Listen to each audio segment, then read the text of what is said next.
नमस्कार दोस्तों, स्वागत है एक बार फिर से हमारे इस चैनल पर जो ईपीएस पेंशन की हर वह खबर दिखाता हूँ, आपके पास पहुँचता हूँ। सिर्फ हमारे ही चैनल के माध्यम से आप लोगों को पेंशन से जुड़ी हर वह खबर देता हूँ, जो आप लोगों के लिए बहुत महत्वपूर्ण है। और दोस्तों, जिसने हमारे चैनल को सब्सक्राइब नहीं किया हो, वह चैनल को सब्सक्राइब करें और ज़्यादा से ज़्यादा शेयर करें और बेल आइकन को दबाना ना भूलें। चले वीडियो को शुरू करते हैं। आप देख रहे हैं देश का सबसे भरोसेमंद और सबसे खरा न्यूज़ बुलेटिन।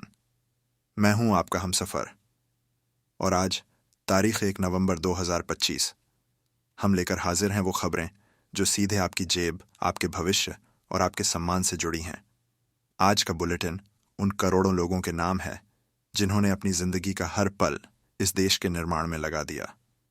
आज हम बात करेंगे उन पेंशन भोगियों की जिनकी आवाज़ शायद वक़्त की धूल में कहीं दब गई थी, लेकिन अब उनकी गूंज संसद से लेकर सड़क तक सुनाई दे रही है। क्या आपकी पेंशन 1,000 रुपये से बढ़कर सीधे 7,500 रुपये होने वाली है?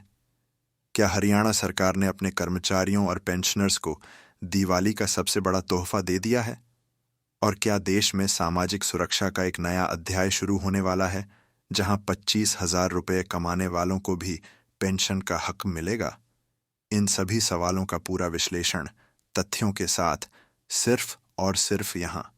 हम सिर्फ खबर नहीं दिखाते, हम खबर की तह तक जाते हैं और उसका आप पर होने वाले असर का पूरा एक्सरे करते हैं।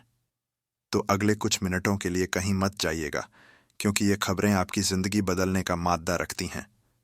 सबसे बड़ी सुर्खी, पेंशन का वनवास खत्म। आज की सबसे बड़ी सुर्खी जिसने देश के करोड़ों, जी हां, करोड़ों ईपीएस 995 पेंशन धारकों की धड़कनें बढ़ा दी हैं। ये वो सुर्खी है जिसका इंतजार सालों से हो रहा था। ईपीएफओ पेंशन में ऐतिहासिक बढ़ोतरी का ऐलान। जानिए कितनी बड़ी है आपकी पेंशन। दोस्तों, कहानी शुरू होती है एक बेहद कड़वी सच्चाई से। आज की तारीख में ईपीएफओ के लाखों पेंशन भोगी सिर्फ 1,000 रुपये की न्यूनतम पेंशन पर गुजारा करने को मजबूर हैं। सोचिए, 1,000 रुपये। इस महंगाई के दौर में, जब एक गैस सिलेंडर की कीमत ही इससे ज्यादा है, तब इस रकम को सम्मानजनक कहना तो दूर, इसे मजाक ही कहा जा सकता है। दवा का खर्च, घर का किराया, बच्चों की जरूरतें, सब 1,000 रुपये के सामने मुंह चिढ़ाते नजर आते हैं।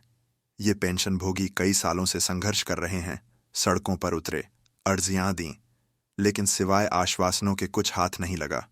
मगर अब पासा पलटता दिख रहा है। खबर यह है कि कर्मचारी भविष्य निधि संगठन यानी ईपीएफओ के central board of trustees CBT और श्रम मंत्रालय ने आखिरकार इस मुद्दे पर अपनी चुप्पी तोड़ी है। लंबे समय से चल रही चर्चाओं और मांगों के बाद बोर्ड ने ईपीएफ पेंशन योजना में बड़े संशोधन की बात कही है। तो कितनी बढ़ेगी पेंशन? और यही है आज का सबसे बड़ा सवाल। हमारे विश्वसनीय सूत्रों के हवाले से जो खबर निकलकर सामने आ रही है, वो चौंकाने वाली है। हाल ही में हुई ईपीएफओ की अहम बोर्ड मीटिंग में न्यूनतम पेंशन को पुराने 1,000 रुपये से बढ़ाकर सीधे 7,500 रुपये किए जाने की जोरदार सिफारिश की गई है। जी हां, आपने सही सुना, 7,500 रुपये। ये वो आंकड़ा है जो पेंशन भोगियों की जिंदगी बदल सकता है। ये सिर्फ एक बढ़ोतरी नहीं होगी, ये उन बुजुर्गों को वो आर्थिक सम्मान वापस देगी जिसके वे हकदार हैं। लेकिन कहानी में एक पेंच है। हम आपको अंधेरे में नहीं रखेंगे। जहां एक तरफ 7,500 रुपये की सिफारिश की खबर ने जोर पकड़ा है, वहीं कुछ अंदरूनी रिपोर्ट्स यह भी इशारा कर रही हैं कि बोर्ड में 2,500 रुपये की न्यूनतम राशि पर भी विचार हाल फिलहाल में चल रहा है। तो सवाल यह है कि ऊंट किस करवट बैठेगा? क्या सरकार पेंशन भोगियों की मांग 7,500 को हूबहू मानेगी, या फिर एक बीच का रास्ता 2,500 निकालकर फिलहाल राहत देने की कोशिश करेगी? यहाँ ये समझना जरूरी है कि सीबीटी की सिफारिश के बाद अंतिम मुहर केंद्र सरकार और वित्त मंत्रालय को ही लगानी है। लेकिन एक बात तय है, बदलाव की हवा चल पड़ी है। सरकार इस बात को लेकर गंभीर है कि रिटायर्ड लोगों को महंगाई से तत्काल राहत मिलनी चाहिए। साल 2025 के अंदर ये बदलाव जमीन पर उतर सकते हैं। सिर्फ पेंशन ही नहीं, बदल रहा है पूरा सिस्टम। पेंशन में बढ़ोतरी की यह खबर अकेली नहीं आई है। ईपीएफओ अपने पूरे काम करने के तरीके को बदल रहा है और इसका सीधा फायदा भी आप ही को मिलेगा। पेट ईपीएफओ 3.0 दफ्तरों के चक्कर खत्म। वो जमाने लग गए जब पीएफ या पेंशन के एक छोटे से काम के लिए दफ्तरों के चक्कर काट काट कर चप्पलें घिस जाती थीं। ईपीएफओ ने डिजिटलाइजेशन 3.0 परियोजना शुरू कर दी है। इसका मतलब है क्लेम और ट्रांसफर, सब कुछ पूरी तरह से डिजिटल और ऑटोमेटिक। तेज प्रोसेसिंग, जो क्लेम महीनों तक लटके रहते थे वो अब चंद दिनों में निपटेंगे।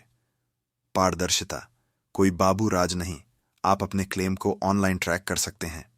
पीपीओ, अब आप अपने पीपीओ से किसी भी बैंक ब्रांच में अपनी पेंशन प्राप्त कर सकेंगे।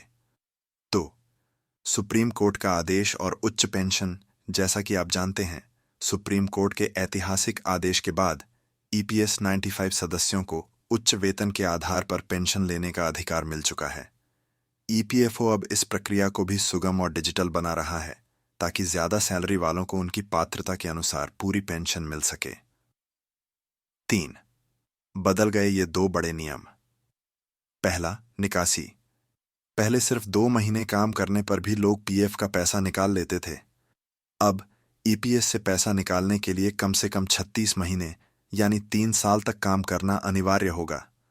सरकार साफ संदेश दे रही है कि ये आपकी बचत नहीं, आपका बुढ़ापा है। दूसरा, जल्दी निकासी। अगर जरूरत है तो कर्मचारी अब 50 साल की उम्र से ही अपनी पेंशन निकालना शुरू कर सकते हैं।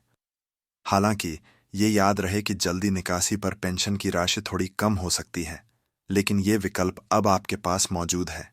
ये सभी बदलाव यानी डिजिटल क्लेम, उच्च पेंशन का अधिकार और नए नियम, ये सब मिलकर करोड़ों कर्मचारियों की आर्थिक सुरक्षा को पहले से कहीं ज्यादा मजबूत बनाने वाले हैं। दूसरी बड़ी खबर, हरियाणा में बल्ले बल्ले। अब रुख करते हैं उत्तर भारत का, जहां हरियाणा सरकार ने अपने लाखों कर्मचारियों और पेंशनर्स को एक जबरदस्त तोहफा दिया है। सरकारी कर्मचारियों की बल्ले बल्ले, इस राज्य ने बढ़ाया महंगाई भत्ता। पेंशनर्स को भी होगा सीधा फायदा। जी हां, हरियाणा सरकार ने त्योहारी सीजन के ठीक बाद एक बड़ा ऐलान करते हुए कर्मचारियों और पेंशन धारकों के महंगाई भत्ते डीए और महंगाई राहत डीआर में 3% की भारी बढ़ोतरी की घोषणा कर दी है। समझिए पूरा गणित, कितनी बढ़ोतरी, पूरे 3%, 3% की। पुराना डीए, हरियाणा में कर्मचारियों को पहले 55%, 55% डीए मिल रहा था। नया डीए 3% की बढ़ोतरी के बाद यह अब बढ़कर 58%, 68% हो गया है। कब से मिलेगा फायदा? और यह है सबसे अच्छी खबर, सरकार ने इस बढ़े हुए भत्ते को 1 जुलाई 2025 से लागू किया है। इसका मतलब है कि आपको सिर्फ बढ़ी हुई सैलरी ही नहीं बल्कि एरियर भी मिलेगा। पैसा कब आएगा?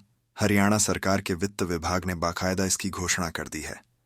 नवंबर महीने की सैलरी और पेंशन में यह बढ़ी हुई राशि जुड़कर आएगी। साथ ही जुलाई से सितंबर तक के 3 महीनों का पूरा बकाया अरियर भी आपके खाते में डाला जाएगा। कितनों को होगा फायदा? इस फैसले का सीधा असर हरियाणा के 3 लाख नियमित कर्मचारियों और 3 लाख पेंशनर्स पर पड़ेगा, यानी कुल 6 लाख परिवारों के लिए यह एक बड़ी राहत है। दिलचस्प बात यह है कि इससे पहले अप्रैल 2025 में जब डीए बढ़ा था, तब सरकार ने सिर्फ 2% पीए 30% से 25% की बढ़ोतरी की थी। लेकिन इस बार सरकार ने 1% अधिक यानी 3% की बढ़ोतरी करके कर्मचारियों और पेंशन भोगियों का दिल जीत लिया है। हरियाणा से एक और खबर, सिर्फ नियमित कर्मचारी ही नहीं, हरियाणा सरकार ने आउटसोर्सिंग पॉलिसी पार्ट 2 के तहत लगे कर्मचारियों को भी राहत दी है। इन कर्मचारियों के अनुबंध कॉन्ट्रैक्ट को 2 महीने के लिए और आगे बढ़ा दिया गया है। ये बढ़ा हुआ अनुबंध 30 नवंबर तक जारी रहेगा, जिससे हजारों अनुबंधित कर्मचारियों को फौरी राहत मिली है। और अब वो खबर जो करोड़ों का भविष्य तय करेगी, आज की हमारी आखिरी खबर, शायद आने वाले कल की सबसे बड़ी खबर बनने जा रही है। ये एक ऐसे बदलाव की आहट है जो देश की सामाजिक सुरक्षा के दायरे को अभूतपूर्व तरीके से बढ़ा देगा। ईपीएफओ की महातैयारी, अब 25,000 तक की सैलरी वालों को भी मिलेगा पीएफ और पेंशन का फायदा। अभी का नियम क्या है? अभी नियम यह है कि अगर आपकी मासिक सैलरी 15,000 रुपये या उससे कम है तो आपके लिए पीएफ, पीएफ और पेंशन ईपीएस योजना का सदस्य बनना अनिवार्य है। यानी आपकी सैलरी से पैसा कटता है और उतना ही आपका एम्प्लॉयर डालता है। लेकिन ये 15,000 रुपये की सीमा कई साल पुरानी हो चुकी है। आज के ज़माने में, खासकर बड़े शहरों में, यह सीमा बहुत कम है। कई कंपनियां सिर्फ पीएफ बचाने के लिए लोगों को 15,000 से ज़रा ज़्यादा की सैलरी पर रखती थीं, जिससे कर्मचारी सोशल सिक्योरिटी के दायरे से बाहर हो जाते थे। लेकिन अब सरकार इस खेल को बदलने की तैयारी कर रही है। खबर है कि कर्मचारी भविष्य निधि संगठन ईपीएफओ बड़े बदलावों की तैयारी कर रहा है। सबसे बड़ा प्रस्ताव यह है कि पीएफ और पेंशन के लिए अनिवार्य सैलरी की सीमा को 15,000 रुपये से बढ़ाकर सीधे 25,000 रुपये कर दिया जाए। इसका मतलब क्या है? इसका मतलब बहुत बड़ा है। अगर यह प्रस्ताव लागू होता है तो वे सभी कर्मचारी जिनकी सैलरी 25,000 रुपये तक है, वे अनिवार्य रूप से पीएफ और पेंशन योजनाओं के दायरे में आ जाएंगे। असर क्या होगा? असर जबरदस्त होगा। एक अनुमान के मुताबिक इस एक फैसले से 1 करोड़ से भी ज्यादा नए कर्मचारी, जी हां, 1 करोड़ 8 करोड़ से ज्यादा लोग पीएफ और पेंशन योजनाओं से सीधे जुड़ जाएंगे। ये वो लोग हैं जो अभी तक असंगठित क्षेत्र और संगठित क्षेत्र के बीच की ग्रे जोन में काम कर रहे थे। उन्हें पीएफ का लाभ नहीं मिलता था, उन्हें पेंशन की कोई उम्मीद नहीं थी।